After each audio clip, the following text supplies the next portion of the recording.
Good morning all of you students. Pratibha Thakur is here. How are you beta ji? Class 11, your lesson number 1 is completed. Now we are starting our next chapter, biological classification. Okay, lesson number 2 and the chapter name is biological classification.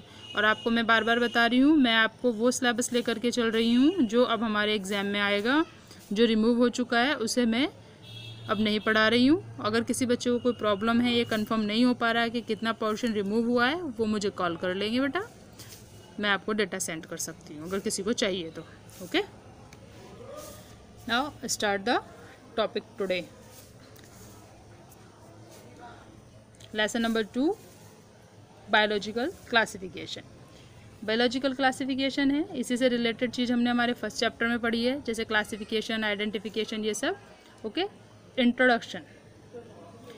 It is the process of living, it is the process of grouping the organism according to certain similarities. इसमें क्या किया जाता है, जो organism हैं उनकी similarities को देखते हुए उनके ग्रुप्स बना लिए जाते हैं और उन ग्रुप्स के अकॉर्डिंग उन्हें एक एक कैटेगरी में रख दिया जाता है। जिनके करैक्टर सेम होते हैं, सिमिलैरिटीज़ होती है, उन्हें एक ग्रुप में रख दिया जाता है।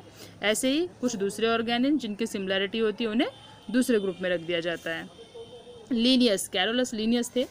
Linnaeus propose the 2 kingdom of classification. Carolus Linnaeus थे एक साइंटिस्ट, उन्होंने क्या किया था, 2 किंगडम ऑफ क्लासिफिकेशन दिया था। आप ऐसे समझिए, जब स्टार्टिंग थी ना बेटा जी, जब धरती पे ये एनिमल, प्लांट सब कुछ थे, लेकिन इनका कोई डिवाइड नहीं कर रखा था। इनको ये नहीं कह रखा था कि क्या एनिमल है, क्या प्लांट्स हैं।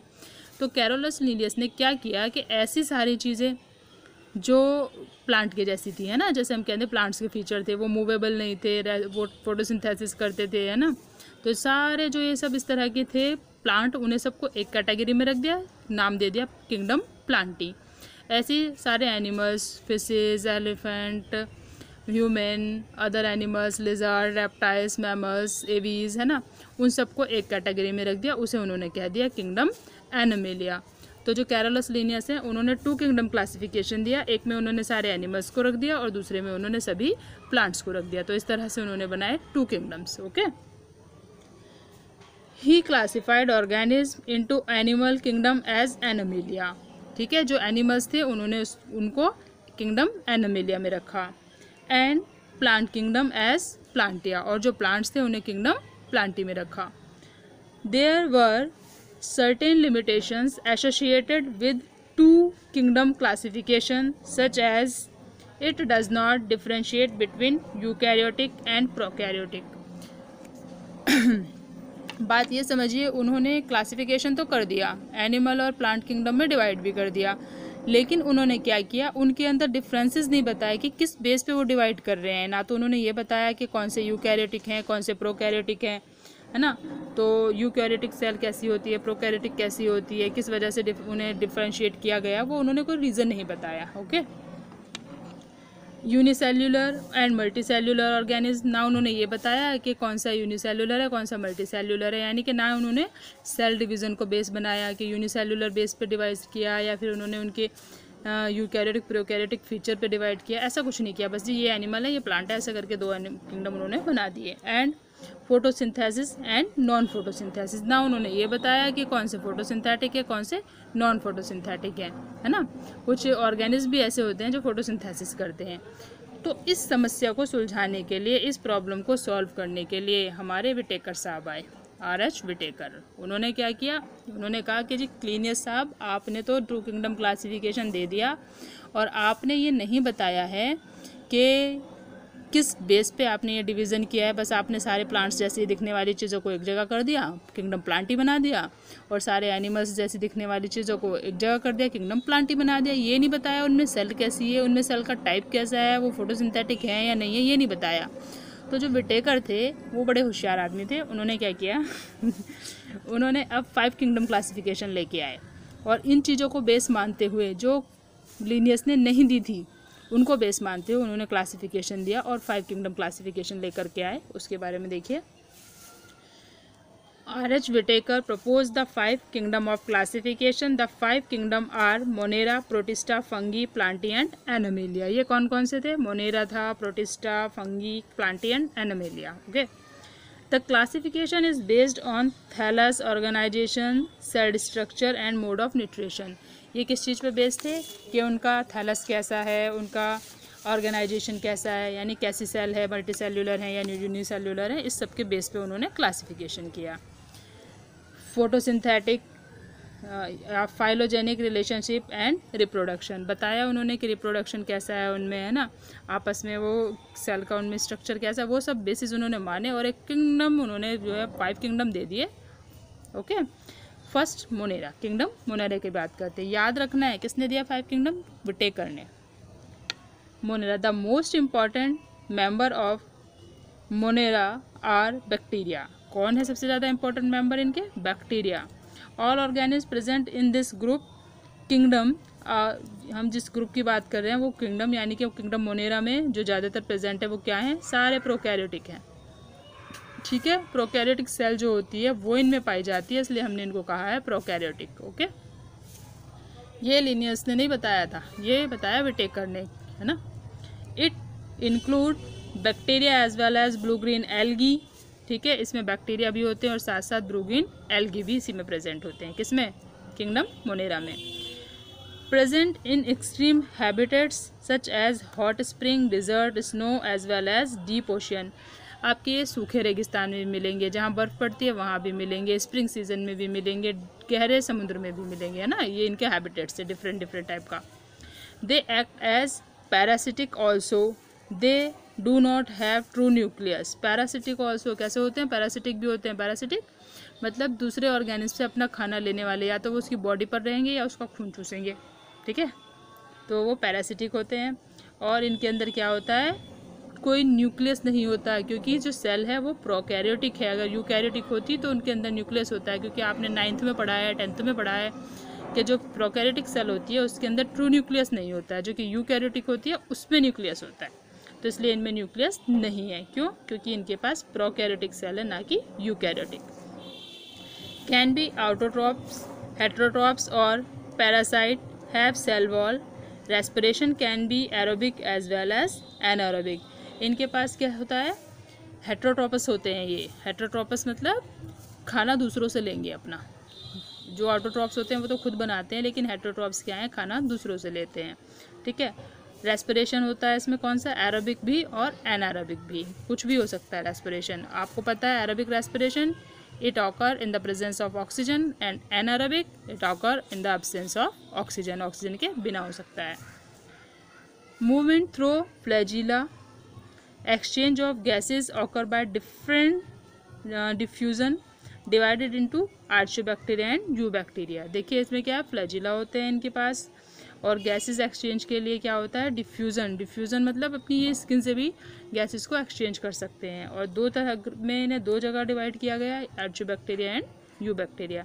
Let's see about archaebacteria. Students, बेटा मैं आपको आपके आर्टिकल से रिलेटेड डायग्राम्स सेंड करूंगी. वो डायग्राम्स आपको ये आर्टिकल्स के साथ में बनाने हैं. ओके. क्योंकि बहुत सारे डायग्राम मैं ड्रॉ नहीं कर सकती थी और हर रोज़ क्लासेस हैं, इसलिए उसको ड्रॉ करने में बेटा टाइम लग रहा था. Can be थीमोएसिडोफिल्स. थीमोएसिडोफिल्स होते हैं हॉट स्प्रिंग, जो गर्म जगह पर पाए जाते हैं. हेलोफिल्स. हेलोफिल्स में survive in high salt concentration. Halophiles हम कहते हैं उन्हें जहाँ का जो समुद्र में होते हैं, जहाँ पर क्या है? सॉल्ट की मात्रा ज़्यादा होती है, ऐसे बैक्टीरिया कहलाते हैं हेलोफिल्स, है ना. एंड मेथनोजेंस. मेथनोजेंस मर्शी एरियाज. मर्शी मतलब जो नमी में पाए जाते हैं, जैसे गोबर. ठीक है. The structure of the cell wall is different from other monerans. इनकी जो स्ट्रक्चर होती है अदर मोनोआर्स से डिफरेंट होती है. किनकी? मिनकी, जो ये हैं आपके methanogens. Methanogens are found in the gut of ruminants such as buffalo and cows. जो बुफेलो और काउ होती है उनके गट में पाए जाते हैं ना. मैं बताया था कि पैरासिटिक होते हैं ये. हैव टू प्रोड्यूस बायोगैस, और बायोगैस को प्रोड्यूस करने में हेल्प करते हैं. ओके जी.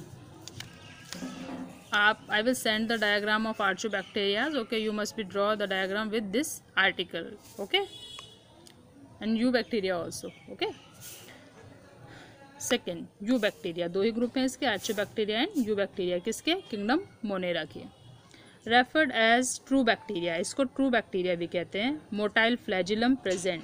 ठीक है, इसमें एक फ्लैजिलम होता है जो मोटाइल होता है. मोटाइल मतलब जो मूव करता है, ऐसे फ्लैजिला को हम कहते हैं मोटाइल फ्लैजिलम. ठीक है, and have rigid cell wall. Rigid खुरदुरी. ठीक है, सेल वॉल होती है. It include cyanobacteria, blue green algae. एक साइनोबैक्टीरिया इसमें होता है जिसको हम कहते हैं ब्लू ग्रीन एल्गी होता है, उसका नाम है cyanobacteria. They are plant like and having chlorophyll a. Plant के जैसा होता है और क्लोरोफिल ए प्रेजेंट होता है, इसलिए ये फोटोसिंथेसिस भी करता है. ठीक है, so known as photosynthetic autotrophs. Photosynthetic क्यों? क्योंकि क्लोरोफिल है. क्लोरोफिल है तो सीधी सी बात है ग्रीन पिगमेंट होगा और वो फोटोसिंथेसिस करेगा. Okay, cyanobacterias are unicellular. ठीक है, फिलामेंटस यूनिसेल्युलर, सिंगल सेल होती है. फिलामेंटस यानी कि जो इनकी जो फिलामेंट होता है, फिलामेंट एक कोई स्ट्रक्चर होती है तार के जैसी, एक स्ट्रक्चर धागे के जैसी निकली होती है, उसे फिलामेंट कहते हैं. Filamentous algae and form colonies which are surrounded by gelatinous sheath. क्या करता है? कॉलोनीज बनाता है. ऐसे मोती की माला होती है ना, जिस तरह आपने देखे हैं मोती होते हैं, मोतियों की जो माला होती है उस तरह से स्ट्रक्चर बना लेता है. ठीक है, और ये जो एक शीथ होती है, एक शीथ से कवर्ड होता है जिसे हम कहते हैं जिलेटिनियस शीथ. ओके, शीथ यानी layer. Some have special structure known as heterocyst which help in fixing nitrogen. कुछ क्या करते हैं? हेट्रोसाइट की तरह बिहेव करते हैं और वो नाइट्रोजन फिक्सिंग में हेल्प करते हैं, जैसे कि नॉस्टॉक. ठीक है, नॉस्टॉक का ही आपको डायग्राम बनाना है.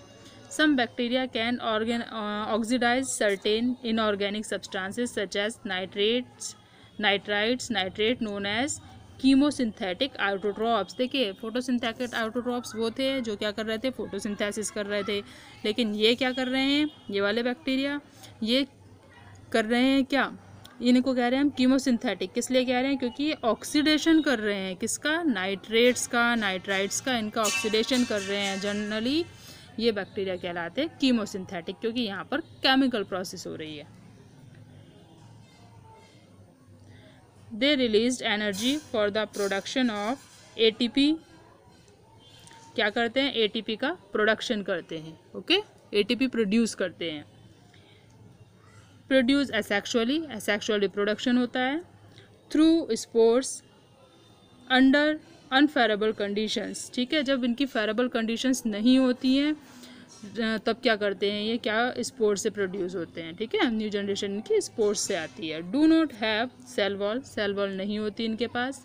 Mycoplasma are the smallest living organism. जो माइकोप्लाज्मा है वो बहुत ज़्यादा छोटा, सबसे छोटा लिविंग ऑर्गेनिज्म है. ओके बेटा, हमने आज कंप्लीट किया है किंगडम मोनेरा. नेक्स्ट वीडियो में इस चैप्टर की हम कंप्लीट करेंगे किंगडम प्रोटिस्टा और बाकी के जो हमारे किंगडम कवर हो सकते हैं वो सभी. ओके बेटा, if anybody have any problem please contact me immediately. All the best, have nice day.